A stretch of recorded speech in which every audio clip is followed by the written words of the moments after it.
Hey Raghunath, tell everyone about our Patreon community. Sure, Kaustubha. The Wisdom of the Sages Patreon community is an incredible online yoga resource. If you like the type of yoga wisdom and culture we share on the show, then our Patreon community is a great next step. This is a listener-supported podcast, and any level of sponsorship will unlock a wide range of live and archived classes, talks, and even workshops. Raghunath teaches, I teach, and we have a host of other excellent teachers on topics ranging from yoga philosophy, asana classes, storytelling, Ayurveda, kirtan, cooking, meditation, and a lot more. We even have an incredible online Bhakti 12-step recovery group. So if you want to check it out, go to patreon.com/wisdom of the sages. All right, let's get it on.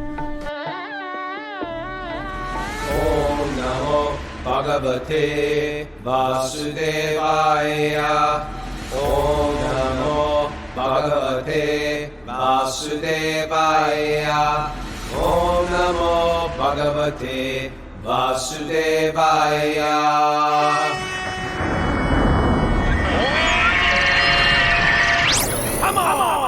Live from Super Soul Farm, this is Wisdom of the Sages, a daily yoga podcast with your host Raghunath and co-host and senior educator at the Bhakti Center, Kaustubha Das. Welcome to the show. Welcome to Tuesday. Good morning, everybody. Just Tuesday. Well, it was Trivia Tuesday. I could throw some trivia at you. Got some trivia. Really? Have some Yeah. prepared? You come with it? Mayor saying don't send it my way, please. Just send it out to the general audience. What was the name of Duryodhana's son that did not, Dhritarashtra's son that did not get killed in the Battle of Kurukshetra? Oh yeah. We don't have. I know that. Krishna Drew is she's recovering. She's our general answer. Krishna Drew had COVID, and She had COVID, and her son did, and they're recovering. I spoke to her the other day. She's such a wonderful person, and Wonderful soul. I think it and wasn't one easy of our for her. lead trivia answers. Oh, she's good. Mary, you got an answer for that one? I don't. I was hoping Paramananda was going to come up with something, but I don't know if he's here yet. Oh yeah, he's here. Okay. I think I know that one. Name There's a of- clue. There's a clue you could throw out. What's the clue? The clue is he's mentioned in the first chapter of the Bhagavad Gita. Yep. Okay. Here's another clue. Prabhupada said that word is where they derive the word jujitsu from. Balaram Perez on the chat board. Yeah. Yes. Balaram Perez. Okay, I'm going to get him. Maybe I was wrong. Name the parents of Karna, Balaram Perez. Parents of Karna. Not the biological parents, but the foster parents who raised him. Ooh, Amaya? Sutta, Maya, I'm not going to give you that Sutta. Adirath, yes. Sutta Adirath. Okay, you're in. I thought it was Vikarna. Now, Vikarna's he's a brother. Oh, you said it's a son of Who- Duryodhana. The parents of Karna. No. But I'm saying, who was the person that didn't die in the Battle of Kurukshetra? Oh, you thought it was Vikarna that died. I thought maybe it was Oh. Vikarna, because he was the only one that stood up for Draupadi, right? And when they Yeah, he did stand up for Draupadi. Yeah. Yeah. Who's But the he mom? died? Mother was Radha. Not our favorite Radha, but Radha, which is where Karna gets the name Radheya. Oh, you got that. Kamalakshi Radhika. We're giving you full credit. All right. Enough of this trivia. You guys are going back to the spiritual world immediately, those who answered, because this is all about knowledge. It's got nothing to do with devotion. You can't win either way with me. No, we just like trivia because it's fun and the kids like it. Got to keep those kids going with something. Learn shlokas, win valuable prizes, and love. That's how I teach. That's how I raise my kids. get questions wrong, withhold presence and love. Get the shloka wrong, withhold love.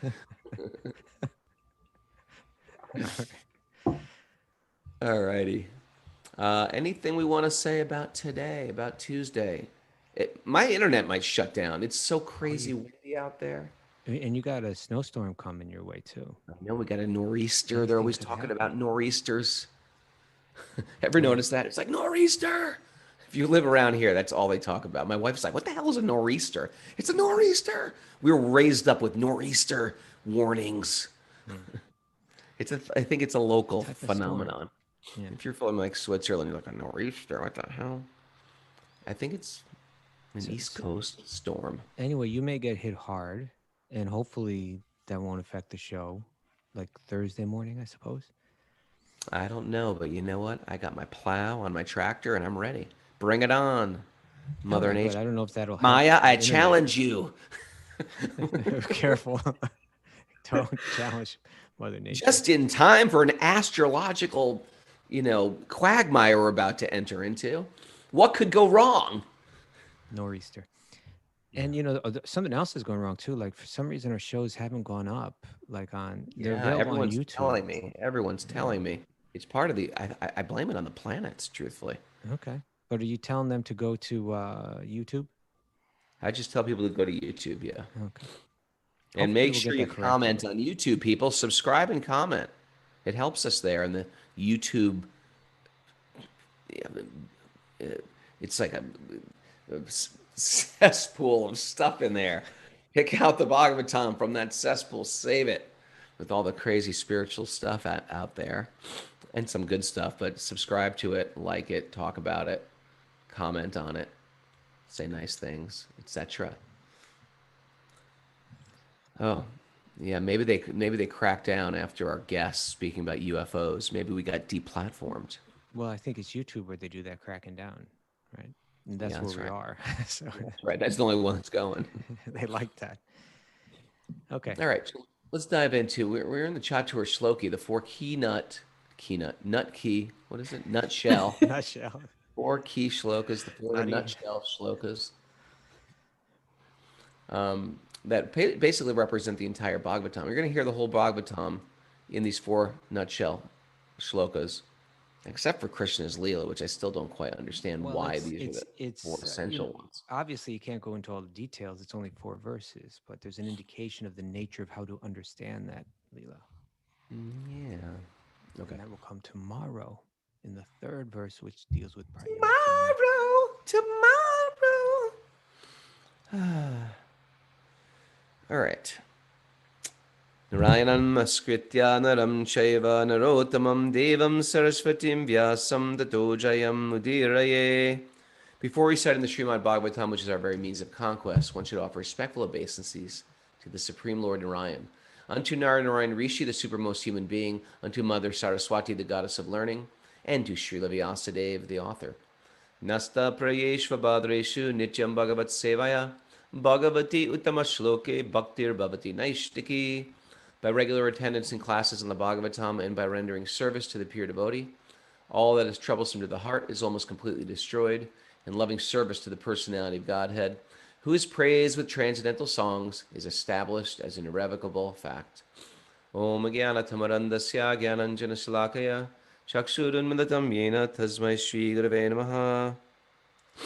Alrighty.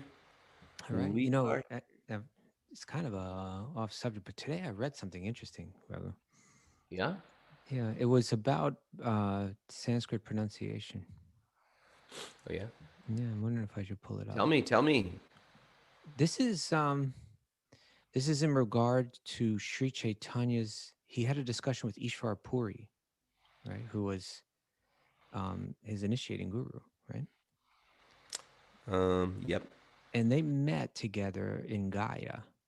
And at that time, Ishvara Puri, he was writing a text, and he shared it with Sri Chaitanya, who was like his disciple in one sense. And he asked him to give me your opinion on it. You remember that? Yeah. Vaguely. Sure. Yeah. So I'm just going to read. This is from the Chaitanya Bhagavat. All right. And Ishvara Puri smiled and said, "You are a big scholar. I've written a book about the characteristics of Lord Krishna. I would be most satisfied if you would tell me if there's any fault in it." All right. So in one sense, he's Chaitanya is asking that to Ishwar Puri. No, the other way around. Ishwar Puri is asking it to his disciple. Yeah. And so as a disciple, he's going to be very hesitant to criticize, to want to criticize it, right? So Sri Chaitanya replies, "Whoever finds fault in a devotee's description of Lord Krishna is a sinful person." He says Krishna is certainly pleased with his devotees' poetry, even though it be imperfectly composed. An educated person may chant Vishnaya, when a sober person will chant the proper form Vishnave. An uneducated person may chant Vishnaya, while a sober person will chant the proper form Vishnave. But the Supreme Lord Krishna will accept both forms when they're chanted with devotion. There it is. Yeah. He says, at the time of offering obeisances to Lord Vishnu, a foolish person chants Vishnaya Namaha. This is improper due to faulty grammar. And a learned person chants Vishnave Namaha. This is the correct form. But both achieve equal piety by their offering of obeisances because Lord Sri Janardana, Krishna, sees the sentiment of the living being. In other words, he sees the degree of devotion, or in other words, he awards the result accordingly. Very interesting, right? Well, this is the difference between piety, accumulating piety from good works. There, you do get amount of sukriti, or like good karma, from doing good things. But bhakti is like on a whole nother level. It transcends that piety. So you speak in Sanskrit or make Sanskrit offerings with the right meter and the right enunciation, etc., and you can gain piety. But if you do some things with bhakti, you get the result even if they're imperfect. You know, simple thing is we're chanting on harmonium. We're not playing the proper ragas or the proper proper ragas or melodies. We're mispronouncing the Maha Mantra even. You don't even realize how bad we mispronounce the Maha Mantra, but we do. And Krishna hears the heart in the same way a child who can't speak perfect English, a little toddler speaks in broken English. The parent is listening and understands that broken English. What, you're hungry? Ah, boo boo boo boo boo boo boo boo boo boo. Aw, you're a little sleepy now. Boo boo boo. Right? The parent understands it, gets it. That's part of the love between the parent and the child. So Krishna understands that we don't. I'm a cultural cultural train wreck when it comes to Vedic culture. I can't wear a dhoti. I can't wear a dhoti well. My bald head will not, grow a sika out of it even if I wanted it to. I do. I'm unclean. As the time I wake up to the time I go to bed, I'm unclean, unfit for Vedic sacrifice. I can't pronounce things correctly, so it's like I sing bhajans, I manufacture my own way to play harmonium. But if there's some heart involved, Krishna sees that and accepts it, and that's what I got going. That's my only hope. That's all. Most of our only hope is that Krishna sees there's a shred of devotion there, and he accepts that and leaves the rest behind. He's not interested in our very puffed up Sanskrit.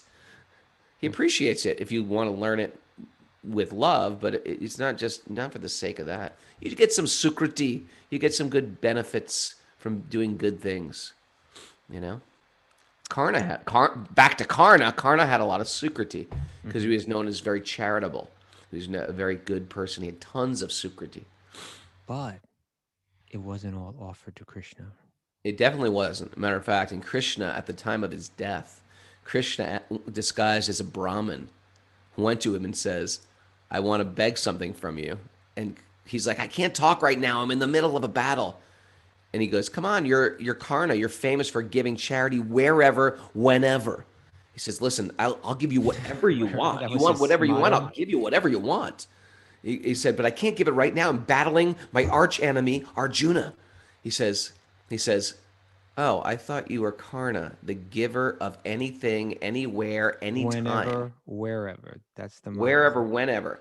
And Karna stopped for a moment. He said, okay, fine. What do you want? I'll give you whatever you want. You just name it right now. I'll do it before I slay my aggressor. What would you like?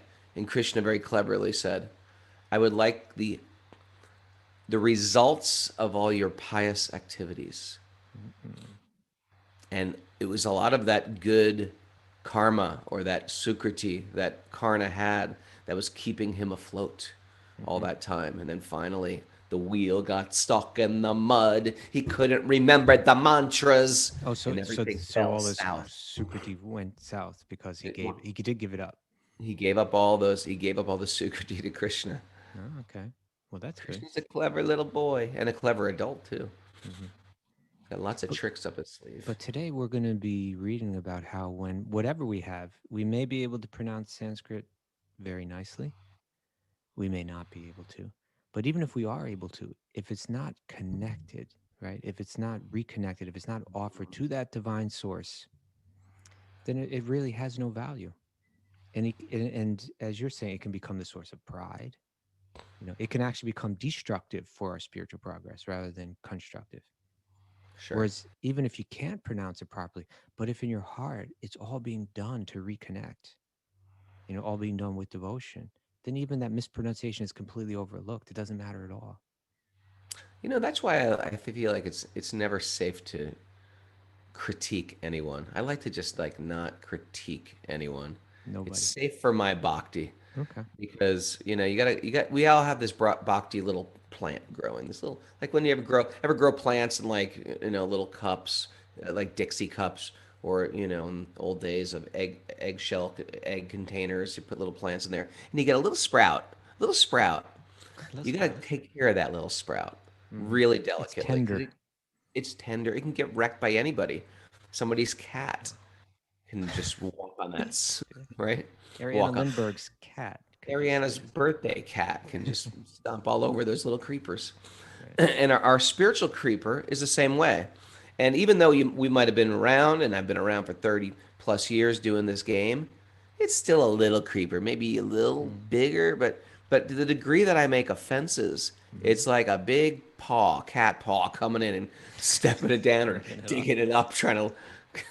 Examining in there. Sometimes cats go in there and their house plants and urinate and whatever. That's what we're doing. We're inviting cats into our planted pots of our devotional creeper to dig around, chew them up. Sometimes my cats like chew on the plants. Um, it's just what happens. And so, to the degree that we make offenses, we're wrecking our spiritual life, and it's not worth it. So what? So you can be right. So I can be like, yeah, this person is not sincere. I can tell they knew their Sanskrit is too perfect. It's all ego. What do I know? What do I know? Or look at this person doing kirtan on the internet. What do they know about kirtan? What do I know? Who am I to critique anyone? Oftentimes I catch myself saying, Raghunath, shut up. Just shut up. Stop. And I have to like say that to my mind, or else what'll happen is I'll just be, Mr. No, I know everything. It gets old, and it's not good for me. It's not healthy. You and I were talking about that yesterday, right? Where we said, like, especially you see this play out in social media, where Yeah, someone throws out, even within devotionals, like in the circles of bhakti yoga practitioners, right? Bhakti-yogi prediction. They do it more than anyone. Hold it. That's a Bhakti criticism. yoga Hold it. Stop. practitioners. You think they've been doing it for 5 years, 10 years, 20 years? It's like, I feel like saying, guys, come on. Do you get what's going on? You're about to destroy your spiritual life, and you're going to take down a whole. It's one thing if I want to self detonate myself, it's another thing if I run into a mall and self detonate myself. It's like what they're doing is they go on social media and they'll say something controversial, and it's sort of in the guise of like, let's get to the root of the Let's problem talk here. about an important subject. Let's talk about important, but it's not that. Yeah. It's like let's like get everybody's feathers up in a gander and see what happens. And what happens is people go right to their lower nature. Mm-hmm. They go right to criticizing, taking down people, sticking their heels in the mud, forgetting the nuance, forgetting that life and truth is even in various shades of gray. I mean, the whole Mahabharata is truth is in various shades. Dharma is in various shades. It's nuance in a lot of ways. And once we start forgetting that perspective, sticking our heels in and just finding enemies, finding others, we are creating massive damage. And then online, people just start arguing over stuff, offending other Insignificant devotees. stuff too, right? Like even just minor Insignificant details that paltry have no deep details. importance. Let's argue about it. And it's not the platform. Social media is not the platform to argue anything. First of all, if you're engaged in a little argument on social media, you've been tricked into somebody trying to get their numbers higher and their blah, blah, blah. And you've lost. You didn't tell anybody off. No one cares. It's over in a moment. Don't even just go there. Whenever I hear controversial stuff on the internet, that is my sign to, stop following people, unlike them, go let them move away. Never give them too much energy. It's not the way to. It's not the way to.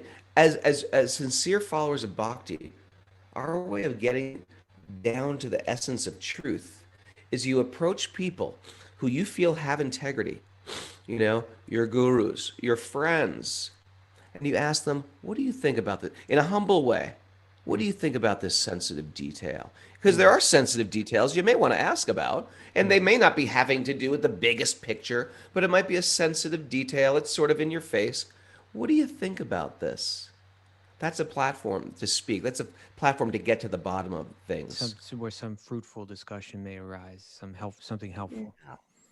Something helpful. And this is the process of the Srimad Bhagavatam. It's humble inquisitivity. Humble inquisitivity. Humble inquisitivity. Inquiry. Inquiry. Humble inquiry. That's what I meant to say. Humble inquiry. Inquiry. I was like, yes, you're so smart. That was wrong too. Don't You're like, no, Raghunath, it's not inquisitivity. It's inquiry. Okay. No, but I think, in the That, by the way, that's the whole little thing we just said and you brought up. This is huge. This is huge. It's huge. Are we going to waste our time or like in whether it's in the clothes or with the name of, or like in all the spiritual guys, are we just going to bicker about insignificant stuff and never really get to the essence of what we're trying to practice? And will our minds and our hearts just become absorbed in battles? Subtle battles, not so subtle battles. There's no peace in that mind. That's why I'm starting my new movement, the hashtag Protect the Creeper movement. Protect the Creeper. You like that? Tattoo it, man. All right, that's a good one. Protect the Creeper. You know what, Rogo? That Protect one the I like. Creeper. I like that. Protect the Creeper. Although unless you're into like Bhakti circles, the creeper sounds weird. The creeper. Like, hey, there's a creeper. There's a creeper in the neighborhood. Protect them. Protect the creeper. Sounds totally wrong. I want to kill the creeper. He's creeping me out. Protect the creeper. No, but because within the only gardeners can appreciate protect the creeper. Within the Chaitanya Charitamrita, there's a really important passage which talks about the Bhakti creeper, right? That this tender plant. What do we like a vine, right? A creeper. It's like a vine. Yeah, it's a vine. And it uses a metaphor of our growing spiritual practice as being like this tender creeper that it has to be protected. It has to be protected from quite a few elements. We should go there someday in depth. It's a great topic because no matter how much we chant or how sincere we chant, how sincere we go to kirtans, go on pilgrimage, we can wreck all of the worth in one moment. There's just like one thing you put on that camel's back and the camel's dead. Or you get this weed growing next to the creeper and you're feeding that weed and it's gradually strangling your creeper. Right? Yeah. You don't want that either. Don't want that. All right. Protect the creeper. ProtectTheCreeper.com. What is that Kansas song? I don't know. Something about the creeper. Don't fear the creeper. That's not that's a Blue Oyster Cult. Blue Oyster Cult? Is that Don't Fear the Creeper? Don't fear the reaper, not the creeper.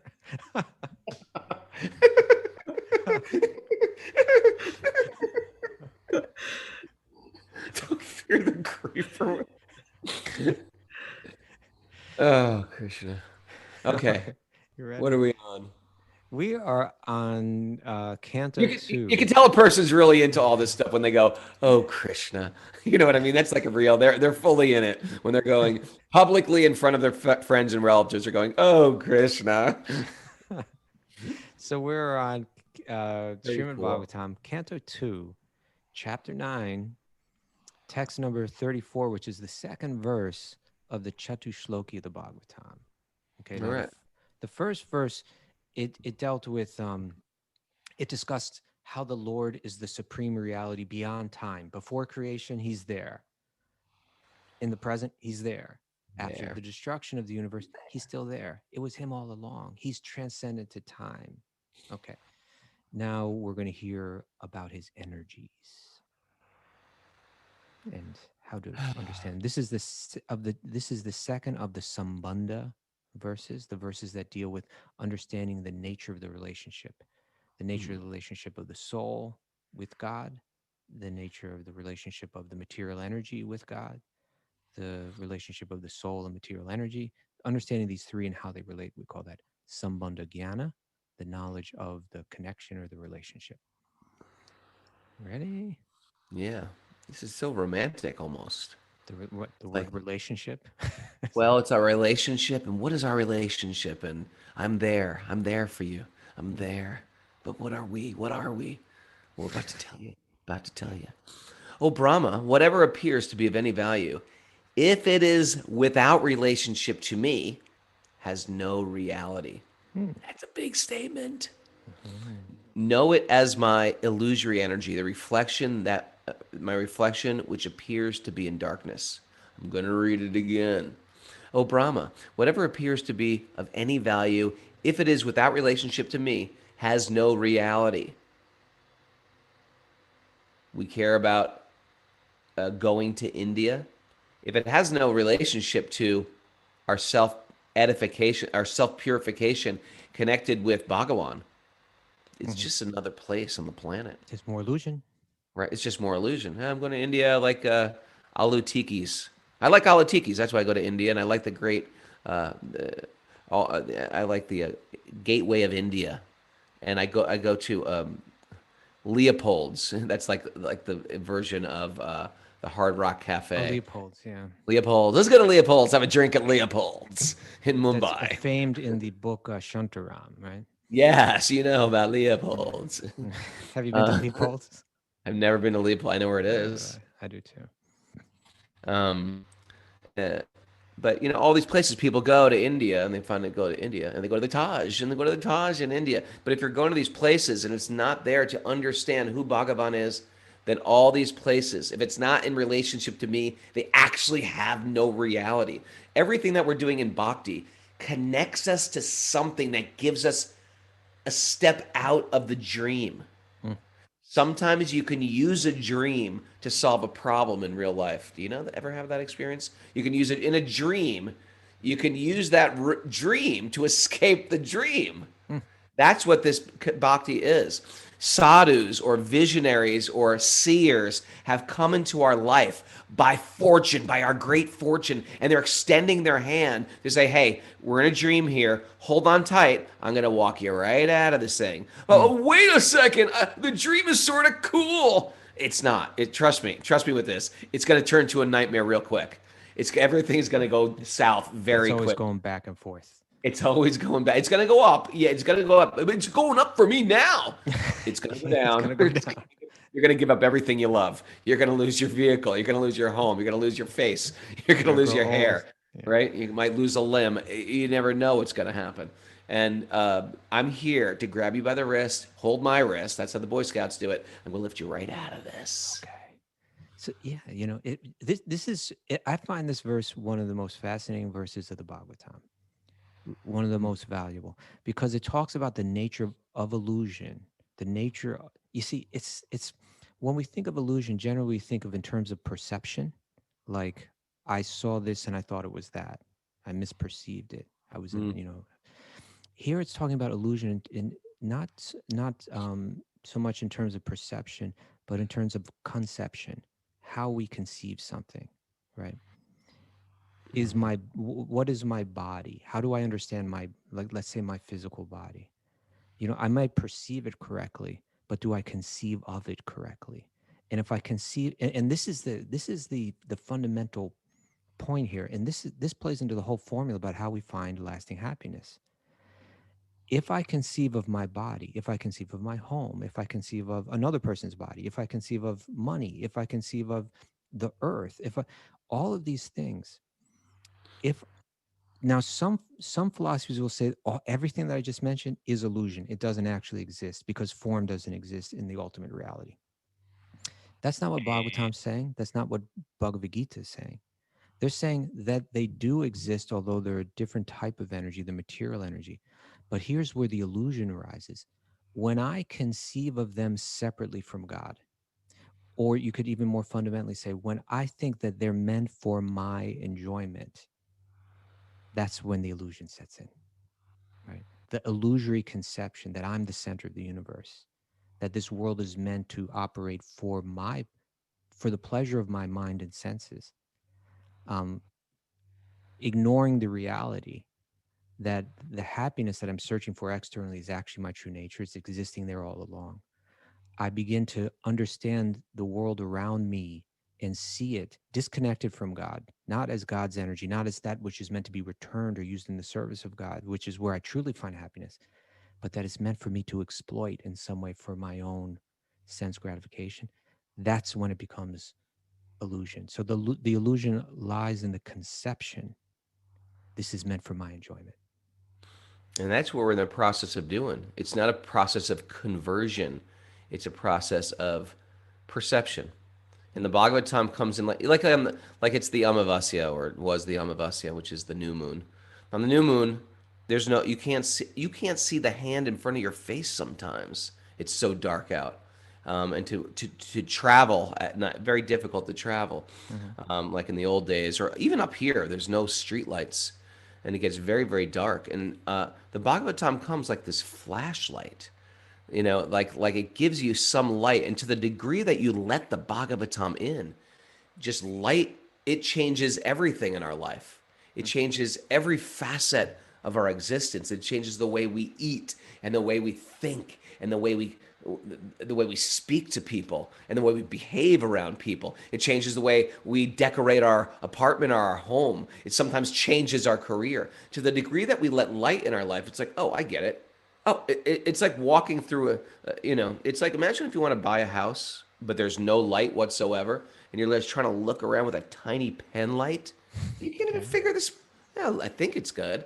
Until you get more and more light on you. Oh, okay, I get it. This must be the master bedroom. Oh, okay. Oh, look at these walls. Look at this molding. Look at the crown molding here. Oh, look, this is a marble fireplace. Oh, look at the yard, and it's springtime, and look at the flowers that are growing. Without the light, we're just feeling around in the dark, trying to make the best out of things. The Bhagavatam will bring that light. It probably has brought a lot of light into people's life. And to the degree that I choose to bring it in, who's going to let it more in? Only me. I'm the only one who can let it more in. There's no one else holding it back. Trump is not saying you can't read the Bhagavatam more. Biden's not saying you can't read the Bhagavatam more. It's got nothing to do with a political thing. I just got to choose to have the Bhagavatam more in my life. And then the light comes. There's no external thing holding me back except my own desire. I got a lot of responsibility in that. Well, that is part of what's so empowering about understanding illusion in this sense. It's and if we can go back to the like the back the contrast between this Eastern type of presentation for it really, it's not Eastern, but we look at it that way, coming from India, as compared to let's say the some of the more Western religious ideas. Like, for instance, the idea that my illusion or my bondage in this world is due to Satan, right? It's due to an outside force that's got an evil intention, Right. right? And that is inflicting this person with an evil intent is inflicting my illusion on me in a sense, or even that, like, my let's say less than fully educated understanding of the biblical Old Testament idea of sin and so on, is that there's this temptress, here, take a bite of this apple. Adam and Eve together, they made a decision to tricked or lured by Satan, And because of that, all of their descendants, including myself, have now been thrust into the world of sin and illusion. Where what this is saying is that our illusion is due to our own conception, and it's a self-centered conception, and it's a conception that I can choose to let go of. It's a conception that I can choose to counter on a moment by moment basis, and it's liberating if I do. Right? It's really my choice to make that reconnection, and it's there all along. I just have to I just have to have the change of heart. You know, there's a famous example, a commonly quoted example of understanding this about connection and disconnection, and how the wise person, or you could say the devotee, sees the material, sees, Krishna's energy, as opposed to how the self-centered or selfish person sees it, is, the discussion from the Ramayana about how Ravana saw Sita. Right? Hanuman saw Sita, that is Ram's energy meant to be returned to Ram. Right? Ravana saw Sita, and he said, that's energy is meant for me. Right? That energy is meant for me. I want to take it and for my own enjoyment. It's that And it desire was, to live in the dream. yeah, I was watching, we were speaking a little bit about Chaitanya Charan, this fantastic speaker. And so I was watching he was speaking on this verse, and he shared from the Ramayana. It's really interesting. Now Vibhishan was Ravana's brother. All right. But a sweet guy. Wonderful character, right? Giving good advice. And Always giving good advice. what was Ravana taking it? No. No, he wasn't. Okay, well, this is what he said about Sita. He said this to Ravana.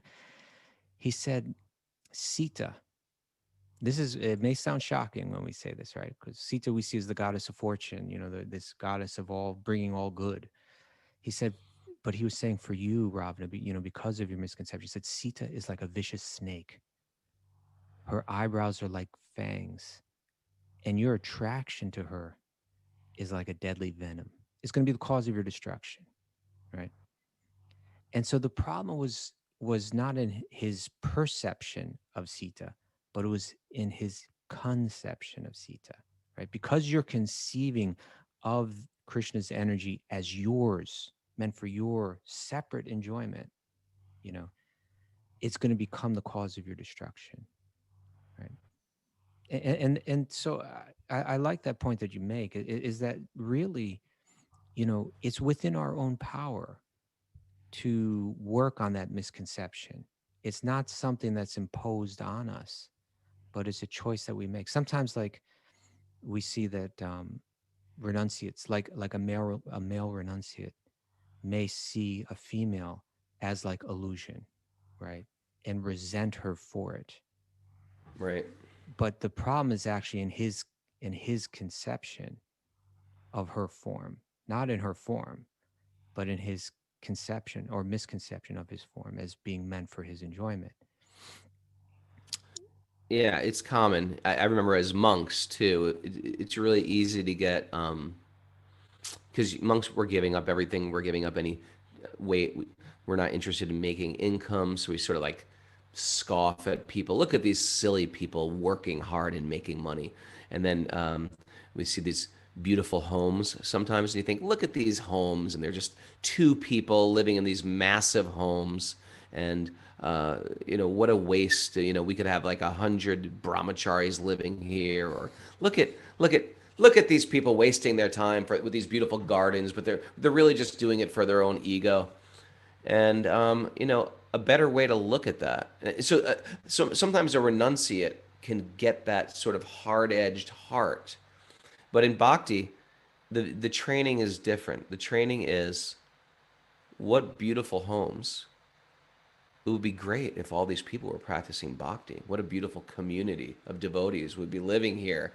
How nice would it be to, hey, good morning, and go and make some offering of someone's plants. And imagine if their gardens were all filled with flowers growing for their home deities that they worshipped. And you could also go over and give flowers, and they would give prasad. Imagine how nice that would be. And look at all these people earning money to do great things with their money.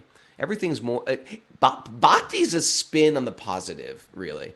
It's a really it's a Positive spin. positive spin on the things that are detrimental, because the things that are once detrimental are no longer used for things that are detrimental. You know, the earning of money, we try not to make money in ways that are going to cause harm to people, and our homes and our families. It's not, we're trying to get out of that selfishness and see ourselves as part of something much bigger. Well, you know, I think this all plays in nice with that example that we bring up sometimes that Srila Prabhupada shared with us, that all of the material things and all the material energy, it's like a big bunch of zeros, right? Love that. Whether it's someone's, you know, impressive house, like you were just saying, or one's own body, or one's own intelligence, or one's own wealth, or whatever one may possess or experience through their senses, their value, and that's exactly what this verse is saying, is when it's disconnected from God, it has no value. It's illusion.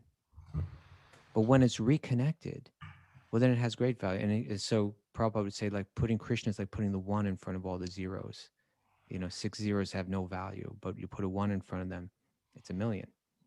Studying the Sanskrit pronunciation, enunciation, etc., is wonderful, but it's a zero unless you put Krishna first. If you put Krishna first, then it's incredible. It has so much value. Actually, studying Sanskrit might be 7 zeros, but if you put the one in front of it, Krishna, it gives it a lot of value. Shall we read a little commentary? Yeah, let's take a dip. Take a dip into that nectar pot. Prabhupada writes that in the previous verse, it has already been concluded that in any stage of the cosmic manifestation, its appearance, its sustenance, its growth, its interactions of different energies, its deterioration, and its disappearance, all has its basic relation with the existence of the personality of Godhead. That was the previous verse. And as such, whenever there is forgetfulness of this prime relation with the Lord, and whenever things are accepted as real without being related to the Lord, that conception is called a product of the illusory energy of the Lord. Because nothing can exist without the Lord, it should be known that the illusory energy is also an energy of the Lord, this material energy, right? This energy that's always shifting as Yes. compared to the spiritual energy. The right conclusion of dovetailing everything in relation with the Lord is called Yoga Maya, or the energy of union. And the wrong conception of detaching a thing from its relationship with the Lord is called the Lord's Daivi Maya or Maha Maya. Both the Mayas also have connections with the Lord because nothing can exist without being related to him. As such, the wrong conception of detaching relationships from the Lord is not false, but illusory. Right? It's not that this world doesn't. You see, because again, Illusion is something. It's not like it's nothing. It's That's just right. not what it appears to be. If you see a rope and you think it's a snake, you're an illusion. It doesn't But mean the rope doesn't exist. exact, the rope does exist, and so this world does exist, but it's a different type of energy, and we mistake it as being real, when actually, in a sense, it's a different. It's something that's just like, again, in a virtual reality, someone's perceiving that virtual reality as being real. Now, the virtual reality exists. It's a computer program. There's a screen you're looking at. There's actual sound entering your ears, but these are false. These are a mirror or a reflection of another world. You can see that you can be in a virtual reality and know it's a virtual reality, and you're experiencing something real, and you understand what it is, and you're not an illusion, right? You're in a virtual reality and you're walking down a street and it's sunny, and you know someone walks past. You're perceiving all this stuff. You know that this is not a real world, but it's a virtual world. It exists. It's real in that sense. You're not an illusion. Someone else is in the virtual reality, and they're actually they've become lost in the virtual reality, and they're thinking that this street is real. It's not a computer program, right? That person walking by me is a real person. It's not a computer. That person's an illusion. So two people, it's not the perception that's wrong in either case. It's the conception. And so in any case, Prabhupada wants to make that point that this world is real in one sense, right? It's a temporary energy that's always shifting, but it's real and it's a reflection of another realm. Okay. So he goes on, misconceiving one thing for another thing is called illusion. For example, here you go. Accepting a rope as a snake is illusion, but the rope is not false. The rope, as it exists in the front of the illusion person, is not at all false, but the acceptance is illusory, right? The acceptance as a snake. Caught myself thinking like Prabhupada again. There you go. Therefore, the wrong conception of accepting this material manifestation as being divorced from the energy of the Lord is illusion, but is not false. And this illusory conception is called the reflection of reality in the darkness of ignorance. Anything that appears as apparently not being produced of my energy, Krishna says, is called Maya. The conception that the living entity is formless, or that the Supreme Lord is formless, is also illusion.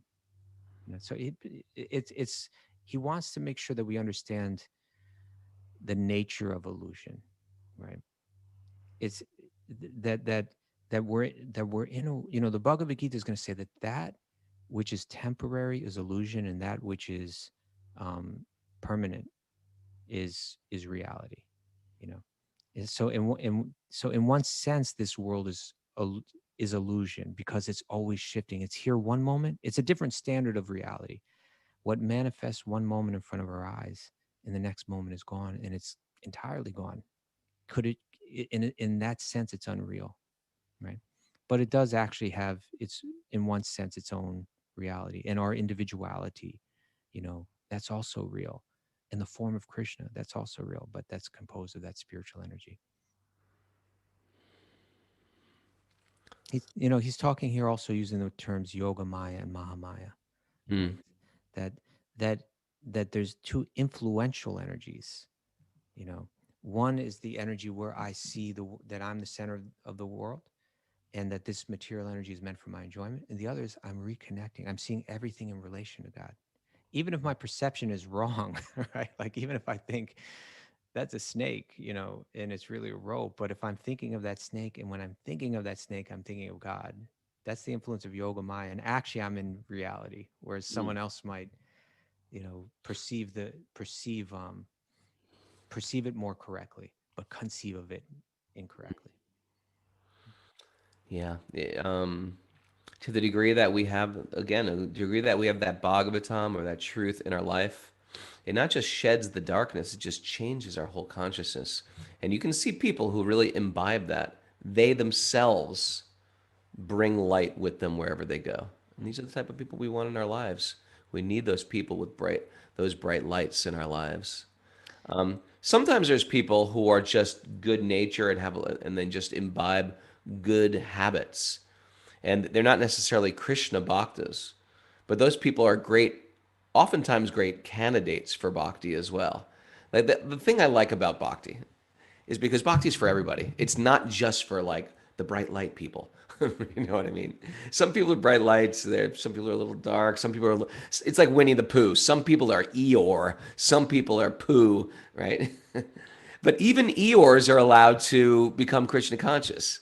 Yours like kind of like a little He's dull-witted or something. No, he's the Donkey, sort of sloppy, lazy donkey, always sort of moping around. Eeyore. Right? And Pooh is like a more sattvic. He's a little bit happy. He's a little bit looking for. I'm gonna do. He's looking for honey. He's a little bit optimistic. But the idea is that we all have these different makeups. If you don't feel like, well, I'm not like that. Guess what? It doesn't matter. You're a spirit soul, and you know what? You are enthusiastic and enlivened and connected. You're just covered by a different type of body. I mean, it manifests in a different external persona, but you're a spirit soul. It's not like we all have to be like attracted to vegetarianism and nonviolence and peace and hugging everybody. That doesn't necessarily a qualification for someone wrote hashtag be like poo. It doesn't. That's not a qualification for bhakti. The qualification for bhakti is we want Krishna in our lives. Mm. And We and want we to we reconnect. will see in a bhakti community there's just like a big swath of all different people, different types of people practicing bhakti. Um, and sometimes those people who are like sort of like the light ones, they might have a big ego that goes with them as well. Mm. So it's really the shedding of the false ego that is very powerful. Um, I started making one point and switching out to make another point here. And the other point is that no matter what of our externals are like, the internal is that we're all spirit souls. And you do find a very mixed bag of people that get into bhakti. And our desire to understand Krishna, get closer to Krishna, that is our qualification. And then Krishna comes running after you. And you can be very, very sattvic and almost very, very like refined in your behavior and be a bright light, but still have no connection with Krishna whatsoever. If those people can get to know about Krishna and are not living in that sattvic ego, they can become very empowered. Like the Gyanis who are practically liberated souls and they surrender to Krishna, they become very, very high, But even right? on our low level, we can do it, right? On our low level, we can At higher. experience high. On You the know, low level. okay. You know, I remember back when you interviewed me on the show, and I was talking about how I came to following this path, Yep. and I was at this program that was in the apartment of a friend of mine who was Oh yeah. right, John Joseph. Um, and my guru, it was the first time I'd met my guru. And I was just kind of like, I was interested in the whole thing, but I hadn't really committed to it. And so there was just a handful of us in this apartment on the Lower East Side. And he was like, a big leader. The night that changed your It life. did. It changed everything. And The so, magic. This magic moment. yeah. So anyway, he was this kind of big important leader, but he came and he was speaking to, it was probably like 5 or 6 of us in this little apartment, um and I don't, I really I wonder if that was ever recorded and if we can ever find it. But I remember the topic, and I remember one thing that he said, and the topic Amazing that you was, remember the topic. well, it was a life-changing moment. Yeah. But I remember what he turned to. It must have been taped, because I remember he turned to someone and he said, "This tape." He said, "You can title this the Magic Wand Talk." And the theme of the talk was that when you reconnect anything, even things that are composed of material energy, when you reconnect them with God, then like a magic wand, they become spiritualized. And so that's what we do in this world. We recognize that there is spiritual energy which is eternal. The soul is composed of spiritual energy. It doesn't deteriorate. The time doesn't affect it, etc. Then there's material energy, my body, my home, my wealth, my words, etc., etc. These are all things that manifest for a moment and then they're gone. So in that sense, it's a lower quality energy. But still, the idea is that we make the best use of a bad bargain in this world. We've got a body made of material energy. We've got a home made of material energy. We've got, it's all material. But when we reconnect it with God, it becomes as good as spiritual. And Srila Prabhupada would use the example of an iron rod. When you take an iron rod and you put it into fire, is it fire? No, it's an iron rod, but it's just like fire. If you touch it, you get just as burned as if you touch fire. And so similarly, this is the practice of bhakti yoga, right? The idea is that everything in my life, rather than seeing it as separate from God, which is illusion, I see it all in relation to God. And I see myself as God's servant. Now, when I start to engage that energy, my body, my mind, my words, my home, my wealth, my everything, I reconnect it all. Just as Hanuman reconnected Sita, with Ram, then I'm living not in illusion, but I'm living in reality. Just like if I was in a virtual reality, but I understood it was a virtual reality, but I was using it all, in the service of, in that analogy, be like the programmer, but like Krishna's the programmer. And when I use his energy, and I reconnected with him in his service, now I'm living in reality. and everything becomes positive rather than negative. You got all that. You imbibed all that first day. I didn't imbibe all that, but I remember that it was Yeah. it was an eye opener. Yeah. He touched you, so to speak. He touched you. Okay. You want to sing that song? He touched me. He put his hand on mine and then he touched me. He touched me. He touched I made the mistake of inviting that. Oh. Forgive me, people. Forgive me. Be like Pooh. Watch the creeper. What was the other one? Careful of the Protect the creeper. Protect the creeper. Watch the creeper. Watch the Invite the creeper over for dinner. Thanks everybody for joining us. Oh, I needed that. I needed that, everybody. Thank you for your company. Thanks for your association, Zoomers. Hey, it's Tell Your Friend Tuesday. Make sure you share the podcast with your friends. We want this family to go bigger and bigger and bigger so that when you go into a mall, there's nothing but Srimad Bhagavatam stores selling various clothing where you can dress up like characters from the Ramayana, Mahabharata, and Srimad Bhagavatam and the Vishnu Purana. Wouldn't that be a great mall? Oh, I'll take a Garuda outfit, please. Oh, fantastic. It's a holiday season. Oh, look at this store. It sells all various deities. Sounds like Loy Bazaar. It sounds like Loy Bazaar. Is that what you said? Yeah. What do you say? Oh, the vegetarian fruit market. Look at this. How nice. Whole Foods just becomes a little market selling fruits and vegetables, open spices, open containers. Oh, Mara Walmart. has a reminder for us. Huh? Mara has a reminder for us. Oh, to fill out the survey to help us improve the show. That's right. Fill out the survey. That's the new hashtag. Fill out the survey. Do the survey. If you've done your census, this is like the survey. It comes after the census. You can find the link on Instagram, on Facebook. Yeah, hashtag find the link. On our Find the website that was supposed to come out yesterday, but it should come out today.